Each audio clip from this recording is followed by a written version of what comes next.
ಹಸ್ರತ್ಗೆ vote ಹಾಕ್ಬೇಕಲ್ಲ, ಅಲ್ವೇನ್ರಿ?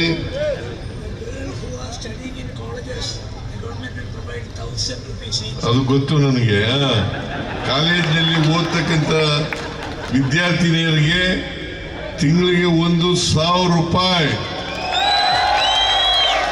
ನಮ್ಮಲ್ಲಿ ಮನೆ ಯಜಮಾನಿಗೆ ನಿರುದ್ಯೋಗ ಜಾಸ್ತಿ ಆಗಿದೆಯಲ್ವಾ? ಮತ್ತೆ ಪಿಣರಾಯಿ ವಿಜಯನ್ ಏನ್ ಮಾಡ್ತಾ ಇದ್ದಾನೋ, ಅದಕ್ಕೆ ಓದಂತ ಯುವಕ ಯುವತಿಯರೆಲ್ಲ ವಿದೇಶಗಳಿಗೆ ಹೊರಟೋಗ್ತಾ ಇದ್ದಾರೆ. ನಿರುದ್ಯೋಗದ ಸಮಸ್ಯೆ ದೊಡ್ಡದಾಗಿ ಬೆಳೀತಾ ಇದೆ. ಹಣದುಬ್ಬರನೂ ಕೂಡ ಜಾಸ್ತಿ ಆಗ್ತಾ ಇದೆ. ಪಿಣರಾಯಿ ವಿಜಯನ್ಗೆ ವೋಟ್ ಕೊಡ್ಬೇಕಾ?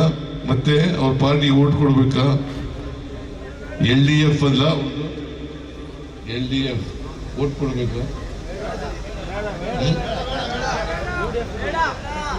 ಚಾಂಡಿ ಅವರಿದ್ದಾಗ ಕೇರಳ ಹೆಂಗಿತ್ತು, ಇವತ್ತು ಹೆಂಗಿದೆ, ಈ ವ್ಯತ್ಯಾಸ ನೋಡ್ಬೇಕು ನೀವು. ಉಮನ್ ಚಾಂಡಿ ಅವರಿದ್ದಾಗ ಕೇರಳ ಪರಿಸ್ಥಿತಿ ಹೆಂಗಿತ್ತು, ಆರ್ಥಿಕವಾಗಿ ಸಾಮಾಜಿಕವಾಗಿ, ಇವತ್ತು ಹೆಂಗಿದೆ ಅಂತಕ್ಕಂಥದ್ದನ್ನು ನೋಡಬೇಕು.